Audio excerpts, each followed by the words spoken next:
ओम सर्वधर्मस्थापकस्त्वं सर्वधर्मस्वरूपकः आचार्याणां महाचार्यो रामकृष्णाय ते नमः. We are studying Sri Ramakrishna the Great Master, fifth part, the Master in Divine Mood and Narendranath. And in chapter 3rd, we reached Narendranath. And we have read Narendra's, yesterday we reverted that, Narendra's first visit to Dakshineshwar and his antecedent. And we have described that first time Narendra met the master in Surendranath's house. And he sang one or two songs. Thakur became tremendously attracted and he saw his physiognomy and told Surendranath and Ramchandra to bring him to Dakshineshwar and told him also, you come there. Then, in between, what happened? That Narendra's father decided upon his marriage. He was yet to appear for FA examination, intermediate examination. And because the girl was little dark, her father was ready to give big dowry. But Narendra was stoutly refusing. Some people thought that because that girl is dark.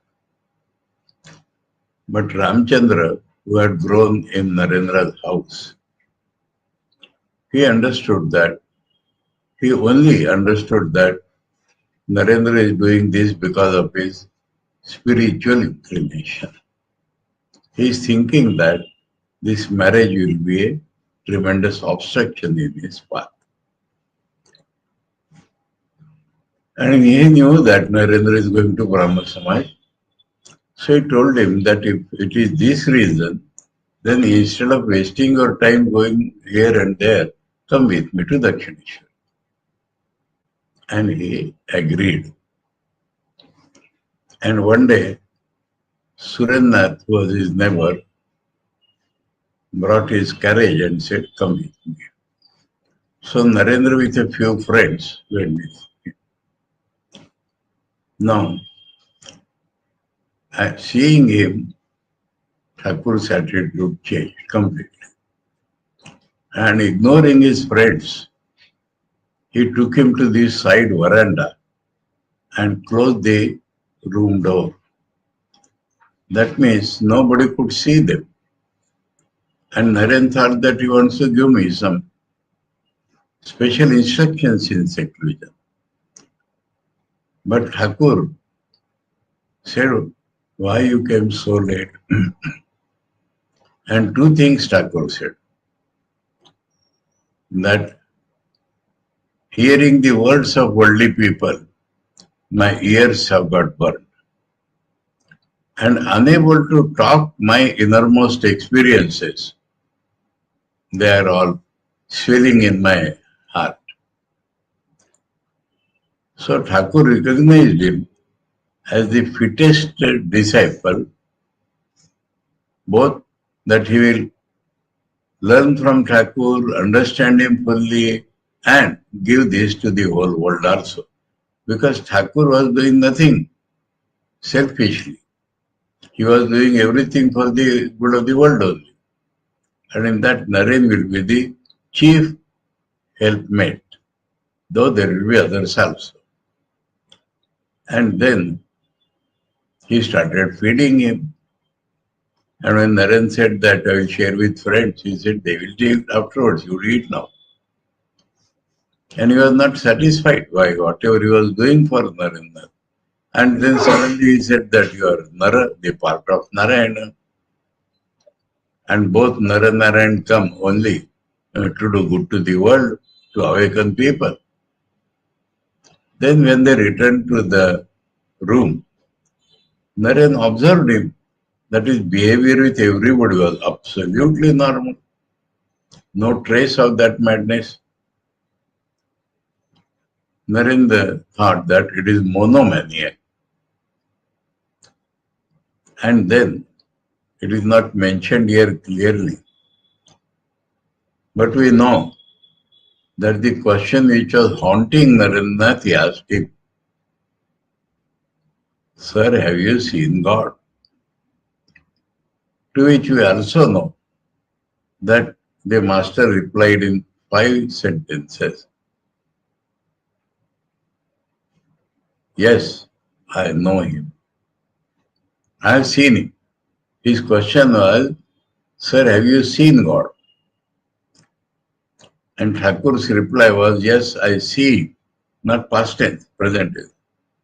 Present continuous tense, I see. So this was like a big assurance to Narendra. But it should not be in imagination. So, and I see him as clearly, as directly as I see you. And that also we shall understand that our direct vision is very, very indirect because our indriyas, our mind come in between and distort the picture.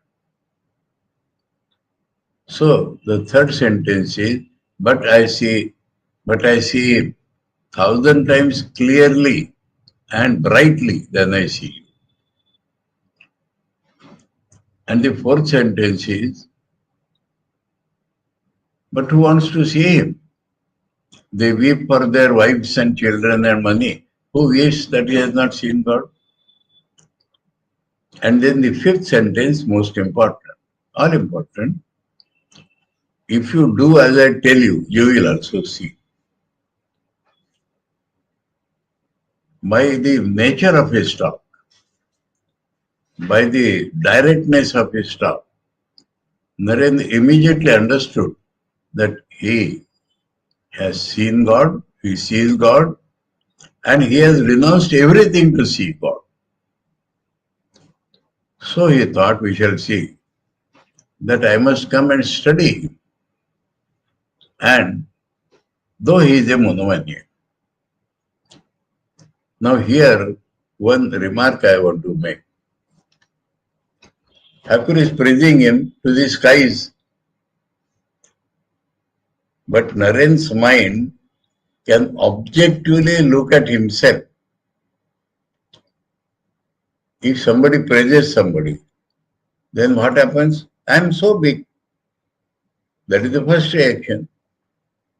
Man swells with pride if somebody praises him. Though he may think he is mad and all that. But Narendra, why he thought mad? Narendra could objectively look at himself and say, according to that present vision, that I am Vishwanath Datta's son. And why he talks like that? So he is mad. That is the one important point. Looking at oneself objectively. Second point is, he understood that Thakur has seen. Everybody does not understand it.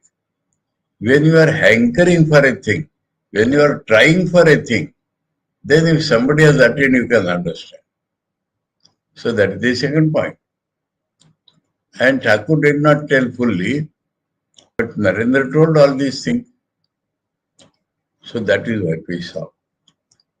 Then, second point is, what was his preparation when he came to Thakur? And we are told that he had taken a room in his mother's house, which was just in front. And when that was not available, he would stay in a rented room near mother's house. And everybody thought that because in house too much crowded, he cannot study, so he is doing that. But actually he had taken that for meditation. These were seen. Then Narendra's mind, that two pictures used to come before his mind.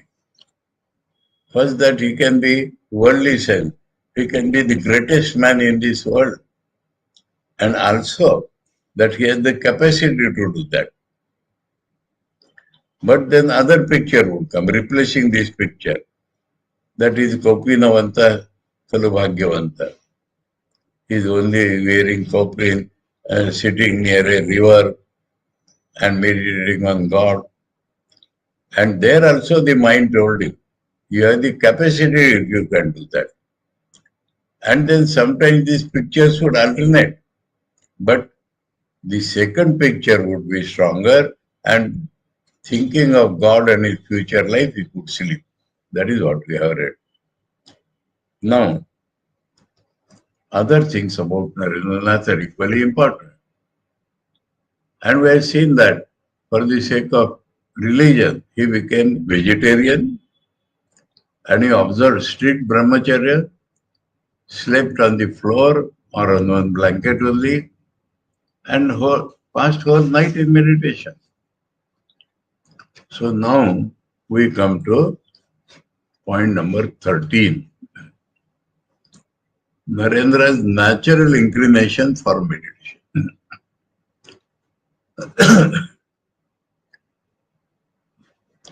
How he meditated? Who told him to meditate? Nobody told him to meditate in the beginning. So, the impression of the past lives carries us in our present life. Not only desire to know God, but the way we are doing that. And that is why Thakur used to say, Narendra is Dhyan Siddha. But mind you, he was not seeing God in spite of that. Not that he was not successful in meditating. He has told later on that he has seen innumerable gods and goddesses. He is having so many subtler experiences. But due to his analytical mind, he knew that this is not God. That was his meditation. So we come to read that now. That means that, and now connected with the fifth statement of Thakur. If you do as I tell you, you will also see.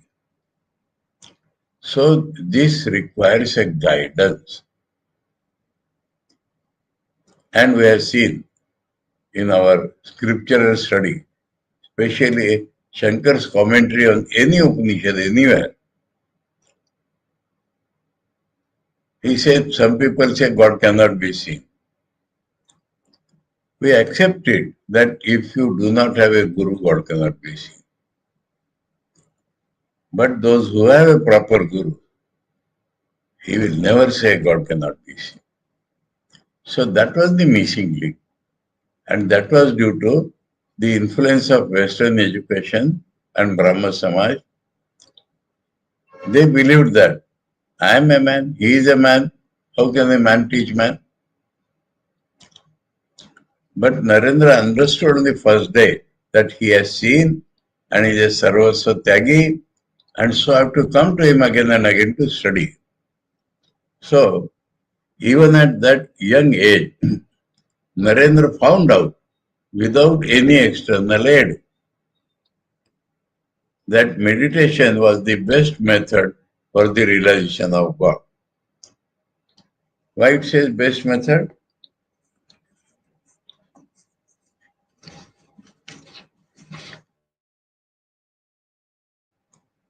If you understand a little more background, which will be told later on,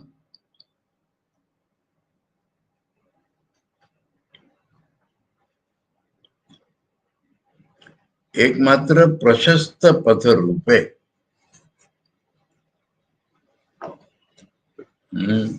How will you translate that?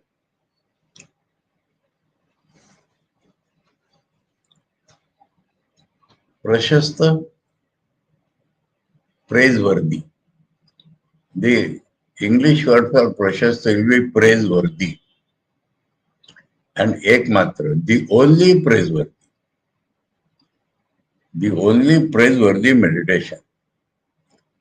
Now, it is a comparative statement. So, what does it mean? For some days, Narendra was influenced by the Western philosophers and the education, Western education and all that. So he thought that through logic and reason, through intellect, he can reach God. Then he came to a point, and Thakur knew that very well. When we study the philosophy of the German philosopher Immanuel Kant, by logic, by buddhi, he has proved, as much as could be proved, that logic cannot take you to God. Your mind cannot reach God. Never. Because the very constitution of the mind is time, place, causation. This was found by Kant. Thakur knew it long back. The Indian sages know it long back. They call it Desh Kal Nimitta. Maya is defined in three ways, many ways. One is that subject-object consciousness is Maya. I am a Vishayi and I have Vishayas before me. This is Maya. Because in Brahman, the division does not exist. Secondly, we say Nam Rup is Maya. Brahman appears as this world through names and forms. So wherever there are names and forms and they are real to us, then that is Maya. And the third way to tell about Maya, mind is the product of Maya, that it is Desh Kal Nimitta. So Kant says that if you try to understand anything, even a particle of dust, you throw your mind on that. Because we have no other means of knowledge. Any indriya, but mind is behind that. And you throw a network of time, space and causation on that. And whatever is caught in that network only you know. You will never know the real nature of a thing.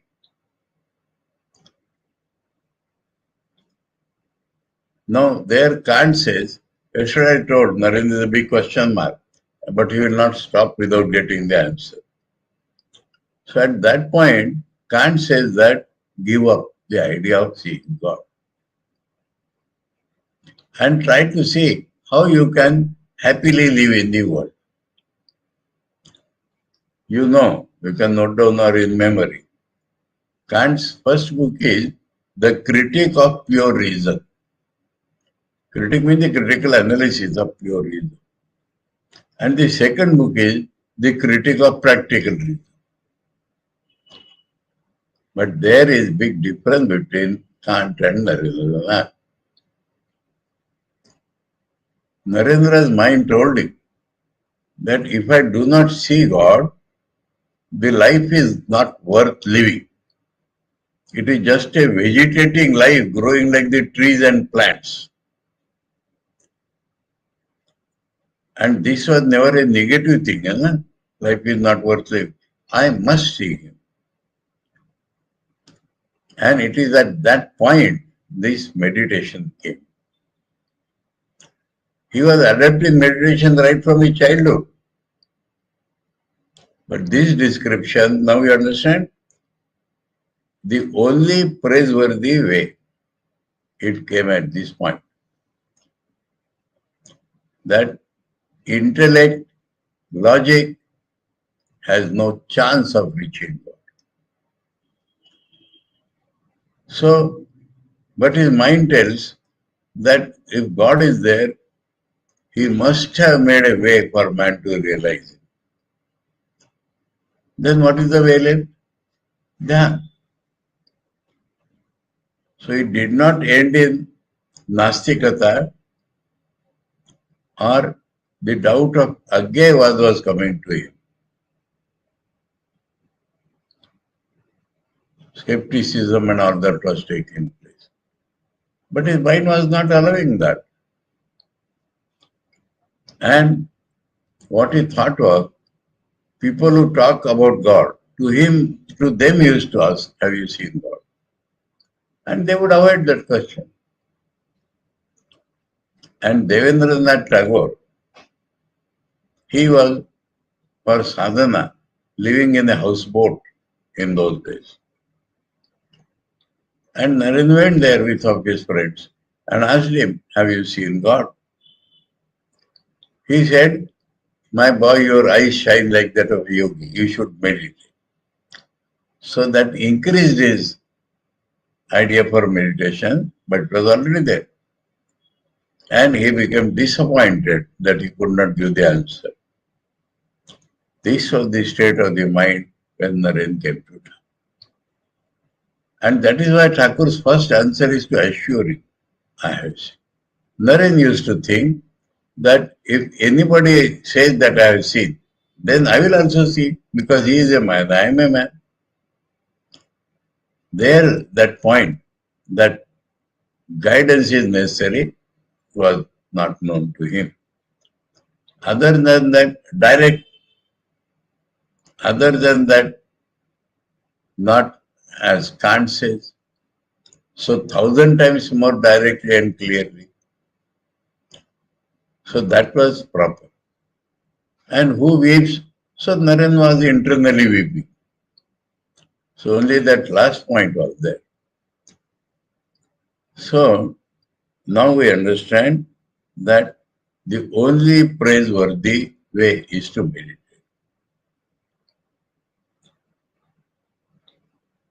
It tallies with idea in the Shvetasvatara Upanishad. Shvetasvatara Upanishad tells us, Brahmavadino vadanti, keen sadhakas assembled. And they thought, what is our relation with Brahman? And they thought, let us examine the other theories. And all possible theories up to today were discussed by them. And the reason has the quality to disprove something if it is wrong. So they disproved all the theories sitting together. But at that point they understood that a reason itself is defeated now. So they took recourse to meditation. And through meditation, they saw the relation between the world and God. That is Shvetasvatara. So similar process has taken place.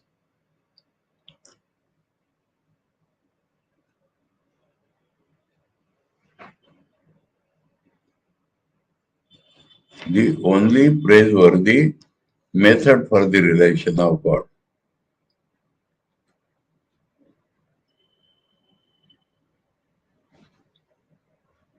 This bespeaks the greatness of his past impressions.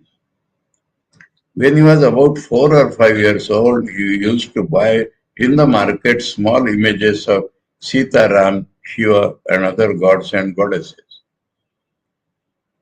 Brought them home and adorning them with ornaments of flowers, sat motionless before them with his eyes shut in imitation of meditation, and sometimes would look to see if in the meantime his matted hair hanging from his head had entered the earth like the aerial roots of some trees.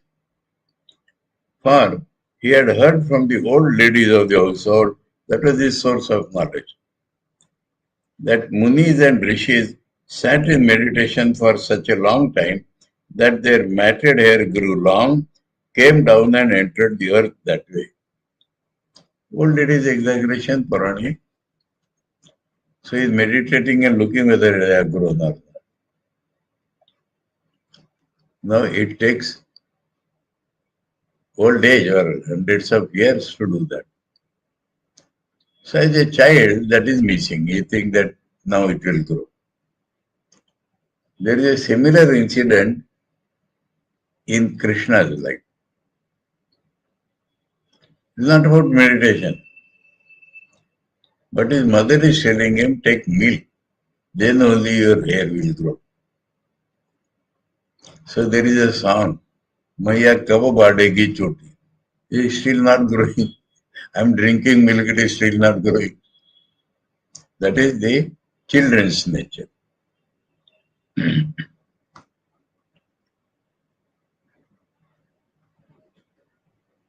His revered mother said that one day he entered a secluded part of the house with a boy named Hari, a neighbor, without the knowledge of the household, and sat thus for so long a time in imitation of meditation that the whole household ran about thinking that the boy had wandered away from home and lost his way. Afterwards, seeing that part of the house barred from within, someone broke into it and saw that he was then sitting motionless. His was no doubt a childish imagination. Sadhana Swami telling it is not a regular meditation, but that shows the sanskara. But it clearly shows what wonderful impressions he was born with.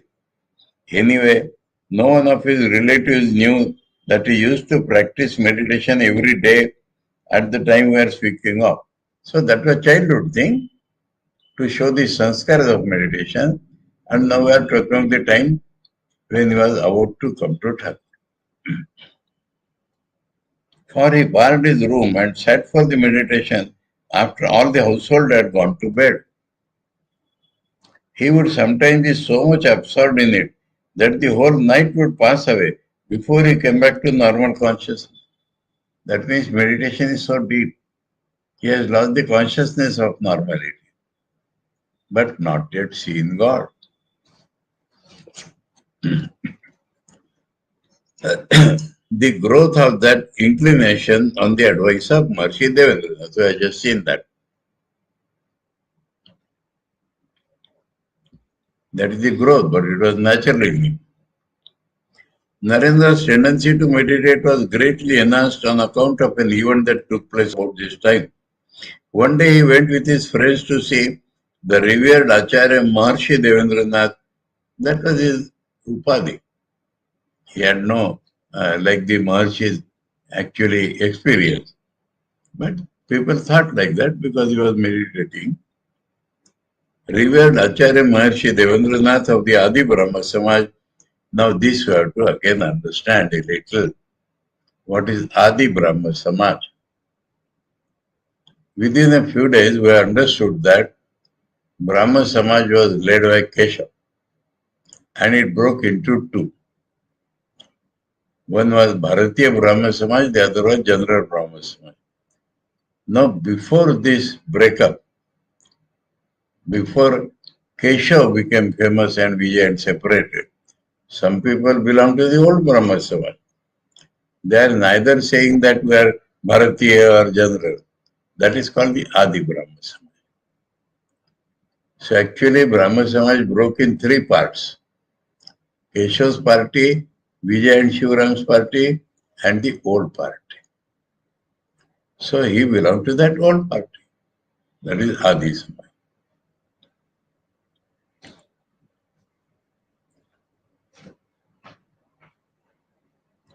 The revered Acharya Maharishi Devendranath of the Adi Brahma Samaj.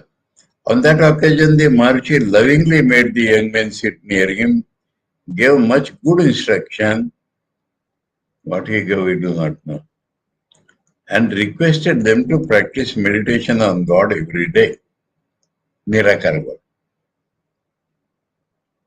Addressing Narendra, he said that day, the characteristic of a yogi are manifested in you. If you practice meditation, you will soon experience the results accorded in the yoga scriptures. Narendra had reverence for the Maharishi even before for his pure character.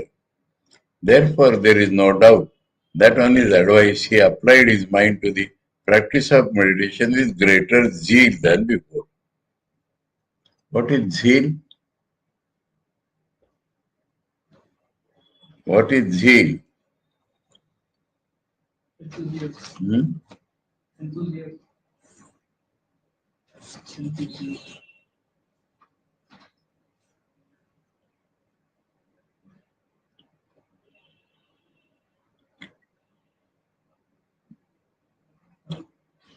এখানে নেই। এখন হইতে ধ্যানাভ্যাসে অধিকতর মনোনিবেশ করিয়াছিলেন। He applied his mind more to meditation. Zeal is not there. But if you want to know what is zeal, 3 words you understand. Patience is necessary. But patience should not mean you are not doing anything and waiting for it. So perseverance is necessary. Now perseverance can be with a greater mental force. Oh, but if there is joy in that perseverance, it is called zeal. You understand? Zeal means joyfully persisting in your effort. That is zeal.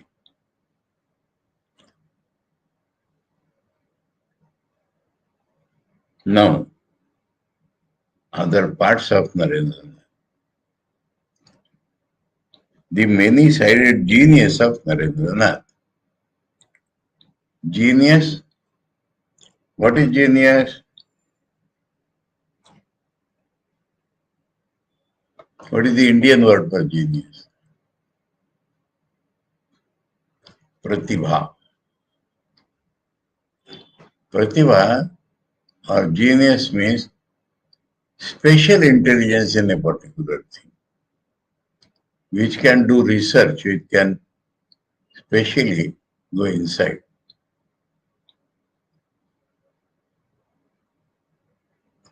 Suddenly one memory comes to my mind. I knew 2 boys, senior, much senior. Both went to America. The one of them used to stand first class first in every examination, right up to MSc. And it took 7 years to get his PhD in America. 7 years. The other was peculiar, mad. That means from examination, English examination, he came after 1.5 hours instead of 3 hours. Why you did not do fully? What is necessary? I will pass. But you have to get a first class to get the higher admission. That I will get with the help of my other subjects. Understand? This boy, after intermediate, went from his hometown to Mumbai,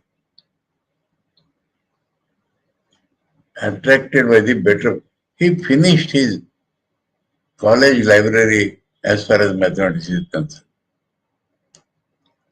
And to get better knowledge, he went to Mumbai.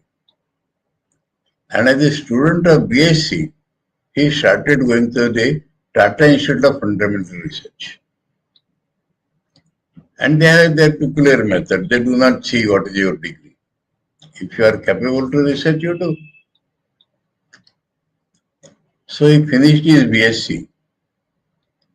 Then his professors in the college and in the Tata Institute told him, you go to America for research. And he somehow managed to go to America. And within a year, he got his PhD. Or 2 years at the most. Because MSc also he had not done. And before doing MSc, he genius. So I am trying to tell you genius. The capacity to original thinking, that is genius. That is called Pratibha. You understand? Book knowledge, getting first class first in every examination, he took 7 years for research. And this boy who did not care much for book knowledge, never came first class first, maybe in school. Otherwise, high merit used to come, but not first. And even while doing BSc, he started research, and reaching America, MA he got by the way and did PhD. So genius, I think I've tried to make you understand. Now in Narendranath, the many-sided genius of Narendra. Many sides he had originality. Expertise come originality. The signs of a many-sided genius were perceptible in Narendra from his childhood.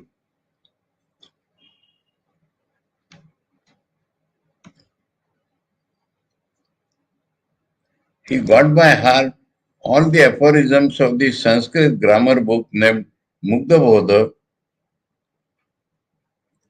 placing him on his lap every evening. An old relative of his taught him the names of his forefathers, hymns to gods and goddesses, and the aphorisms of the shared grammar.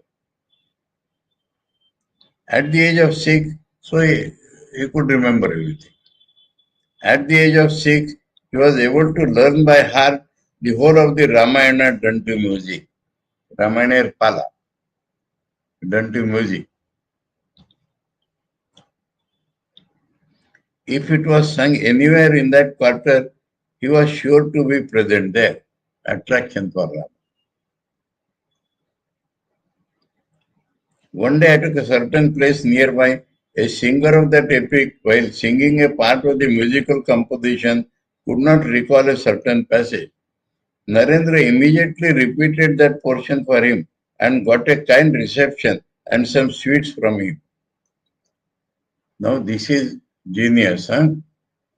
It is not ordinary memory. Hearing once he could, because that impression goes very deep in him. That is how the memory comes.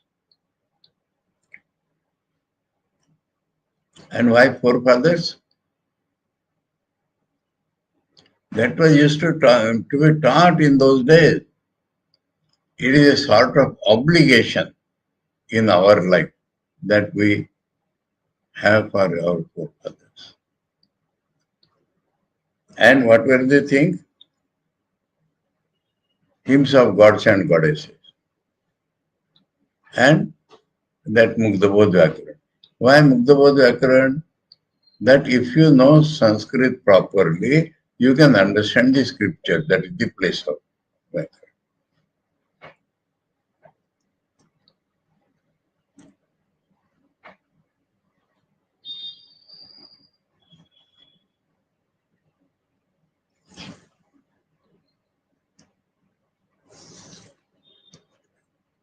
At that time, while he was listening to the reading of the Ramayana, Narendra looked round to see whether, according to Hanuman's promise, he, the great hero and servant of Ramachandra, was present.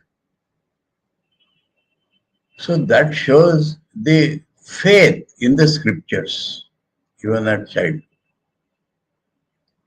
You know that about Hanuman? Because Ramnam is rarely sung here.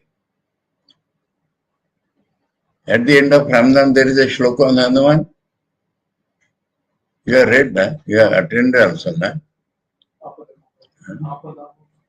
In that, Yatra Yatra Raghunatha Kirtanam Tatra Tatra Krita Mastakaanjalim Vashpavari Paripurna Lochanam Marutim Namata Rakshasantakam.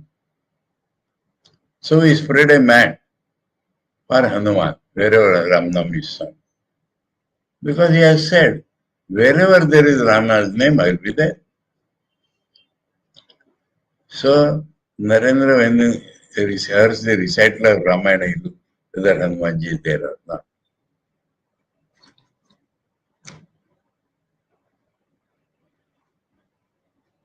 His strong memory was manifest like that of Shrutidhara. This is called Shrutidhara. If you hear once, you remember that. He retained whatever he had heard but once. And another thing, some people have superficial memory. If they listen to something, they'll remember immediately, but next day they will forget. Narendra's memory is deeper. He retained whatever he heard but once, and once set in his memory, it was there ever afterwards. So deeper memory. That is sort of experiential memory. This was why his method of learning his lessons from his childhood was not like that of other boys. Very different method. When he was admitted into the school, a tutor was engaged for him to help him in learning his daily lesson. Narendra said, when he came to our house, I brought my English and Bengali books to him and showing to him which books and which parts of them were to be learned that day, I lay or sat freely. Sat freely or sometimes lay. The teacher repeated twice or thrice the spelling, pronunciation, meaning, etc. of the words of those portions of the book as if he was himself learning his own lesson and went away. That was sufficient for me to learn the hearing.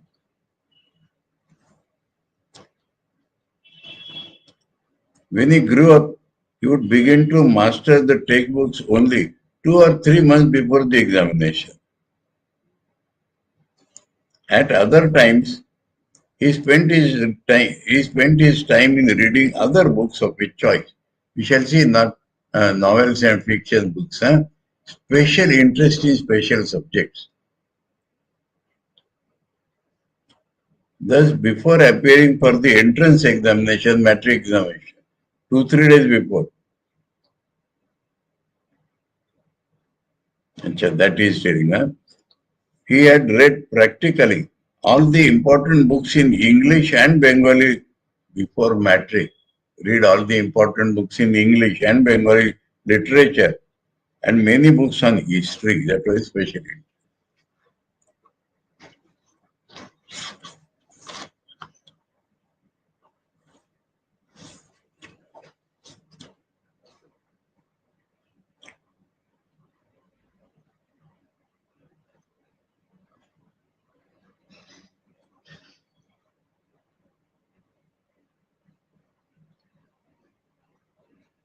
Sahitya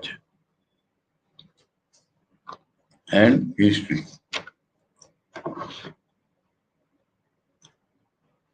But as a result of adopting this method, he sometimes had to labor hard immediately before his examination because he is interested in some other subject, not study the textbooks. One day he said to us in connection with what we had narrated before, I found just 2 or 3 days before the entrance examination that the pages of Euclid had not been turned over at all. What is Euclid? Oh, to modern people, everything has to be Euclid. Euclid is the originator of geometry in the Western world. So the books were called Euclid, part 1, Euclid, part 2, Euclid, part 3, Euclid, part 4. Books on geometry. And he has not studied any of them.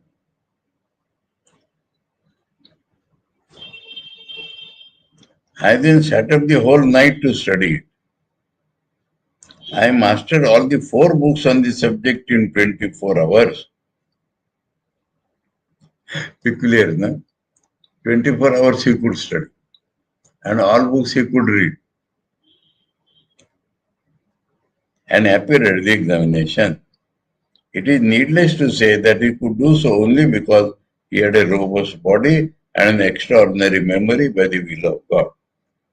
So, robust body means 24 hours he could study and memory. Narendra's inclination for study.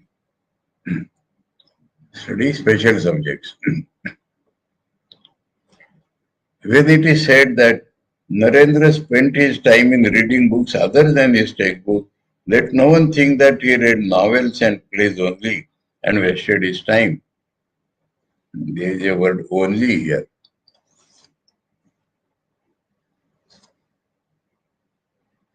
ODI. Okay.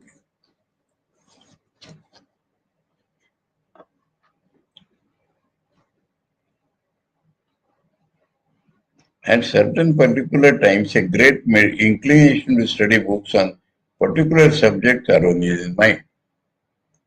He then mastered all the books he could collect on that subject.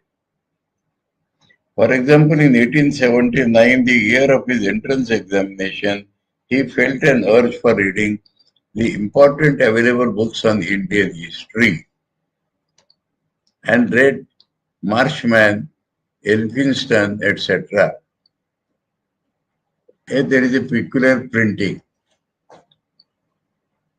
Elphinstone.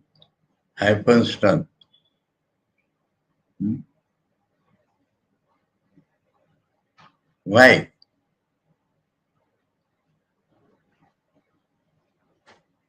You have done proofreading sometimes?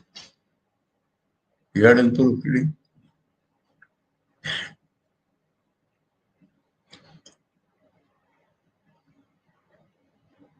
Now, sometimes what happens, if there is a big word and the word comes at the end of the line and the whole word cannot be written.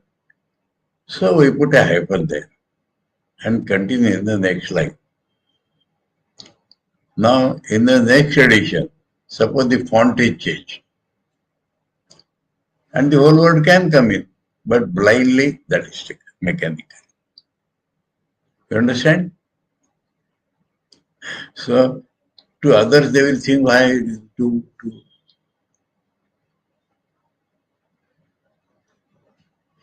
Elphinstone, Marshman, Elphinstone, etc.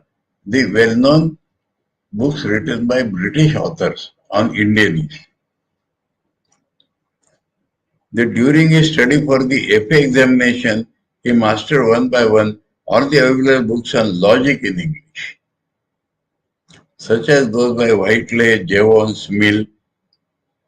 Mill is a famous name, others are also logicians. And when he was reading for the BA examination, he had a great desire to study the histories of England and other European countries, both ancient and modern, and books on Western philosophy. Similar was his passion for other branches of learning. Passion. Narendra's capacity for quick reading. How he could read so much is another question. As a result of reading of a vast number of books, Narendra's power of rapid reading was developed to an extraordinary degree from the time of his appearing for the entrance examination, that time itself. That is how he could read 4 books of Euclid. He said since then, when I took up a book, I did not find it necessary to plod through it line by line in order to understand the author. I could grasp the point by reading the first and the last lines of a paragraph. Because the rest is logic and other things and bring the conclusion. So he could understand the trend.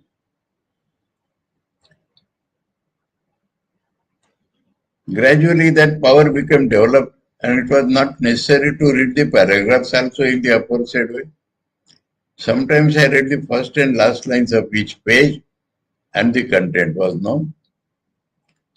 Again, when the author was explaining a particular point of view with arguments in any part of the book, I could understand his whole chain of reasoning by merely reading the beginning of his argument. Beginning and end, not necessary.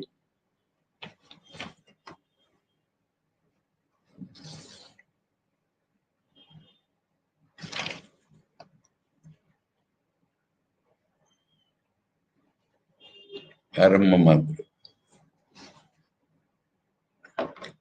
So it catches the trend where it is taking. He has understood the reasoning. That is Pratibha. Narendra's argumentation, this had come in. At that time, Narendra became very fond of argumentation as the result of much study and deep thinking. But he never indulged in sophistry. What is sophistry? You know that a thing is wrong, but by argument you can prove it correct. That is called sophistry. So he was not arguing for argument's sake, but he was expert in argumentation. He always used to support only that which he knew to be true in his heart of hearts. So he should know that it is true, then argumentation. But if anyone expressed before him an idea or opinion contrary to what he knew as true, he could never listen to it passively. He would bring to bear upon the topic a formidable array of arguments and silence the opponent in no time. Rare were the persons who did not bend their heads before his reasoning. It goes without saying that his defeated opponent did not view him with a friendly eye. Hearing but a few words of the opponent, he could understand the trend of the arguments in support of his position and would be ready with his reply beforehand. Sometimes this vexes the opponent. They say, listen to me first, listen to me first. But if the other man has caught the whole trend of the argument, he is ready with the answer. Asked how he could find such fine arguments, ever ready to defeat his opponent, he once said, how many new thoughts are there in the world? From stage of the mind, constitution of the mind, thoughts become fixed. You garb them in different words. If those few thoughts are known together with the reasons for and against them, thoughts, reasons for and reason against. No necessity for further thinking ever arises, and the man is always ready with the reply. For whatever reason the opponent might adduce in favor of his position, it cannot be one or the other of those few. Rare indeed are the persons who can give to the world new ideas and thoughts on any subject. People may pose new ideas. I will tell you an incident.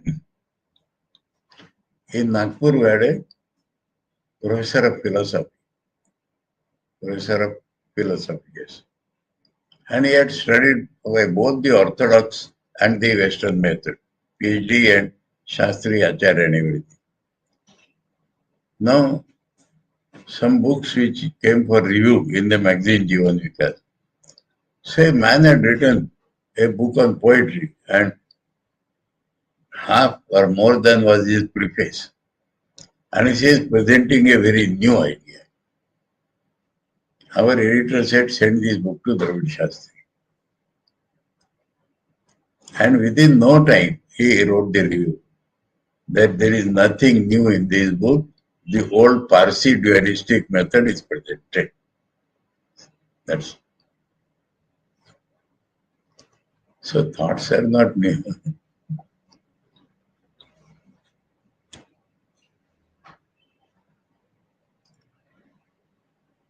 Born with a keen intellect, an extraordinary memory, but that had come to Dravid after long study. Huh? Born with a keen intellect, an extraordinary memory and the power of deep thinking, Narendra could master everything in a very short time and hence had no lack of leisure for recreation. That is another side. He had sufficient time for recreation. He was not a bookworm. Recreation and sports and games as well as for enjoying the pleasure of the company of his friends. These were his hobbies. Recreation, sports and games, and company of friends. So seeing that, people will say he is wayward boy. Seeing him thus spending much time in mirth and merriment, people thought he did not attend to his studies at all. Trying to imitate him in these matters, many boys actually spoiled their career as students.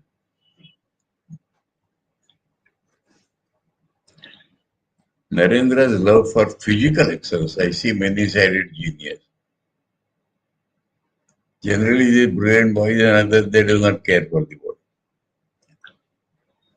Narendra has had as great a love for the practice of all kinds of physical exercises as for the acquisition of knowledge. This is something very, very rare we can find. Genius. This itself is a genius, could attend to many things of different nature. When he was a child, his father bought a pony for him. As a result, he became a good horseman as he grew older. He learned almost all those arts: gymnastics, wrestling, boxing, stick and sword play. Exercises with clubs, swimming, etc. Club means not a club, club means that mudgar, hunting rod. Swimming, etc. That improved his bodily strength and gave him skill and agility. In those days, general competitions were held in these arts and the successful persons were awarded prizes in the Hindu fair established by Navgopal Mitra. Narendra was sometimes seen among these competitors. His courage and love for friends, that we shall see tomorrow. All-sided courage and love for friends means unselfish. Oh, now Narendranath we are reading. Such Narendranath was influenced by Sri Ramakrishna. Om Sarvadharma Sthapakastam Sarvadharma Swarupakah Acharyanam Mahacharyo Ramakrishnaya Te Namaha. Om Shanti Shanti Shanti. Hari Om Tat Sat. Sri Ramakrishna Arpanamastu.